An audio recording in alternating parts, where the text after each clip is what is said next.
Welcome back to the channel. Hope you're having a great day. Thanks for tuning in. We're going to do a quick video today on resetting the oil life reminder on what's my 2008 Honda Odyssey, but I'm sure it works for all sorts of Honda vehicles as well.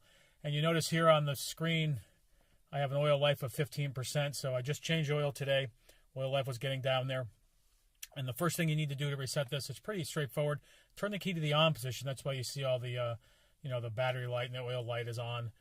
Turn the key to the on position, not start the car, but right to the on position. Cycle through, if you're not already, back to using the trip reset button here in the selector, right back to where it says oil 15%. At that point, push and hold, and after about what seems to be about 10 seconds, you're going to see the oil life percentage start flashing.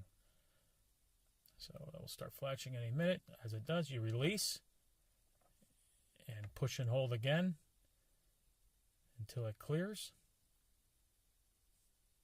And there we go. So that was about 10 seconds or so on the first push, release, push and hold again, and it goes back to 100%, and then you can cycle through, and away you go, back to wherever you normally keep it. So oil life set back to 100%. That's how you do it when you do an oil change, or let's say somebody you take it to, needs to know how to do it. It's pretty straightforward. It took about, 30 seconds or so. Anyway, hope you enjoyed the video. If this is the kind of thing you like to see, be sure to click the subscribe button at the bottom. Click the bell to be notified. And give us a thumbs up if you like this video. Leave us a comment below. Thanks for watching and have a great day.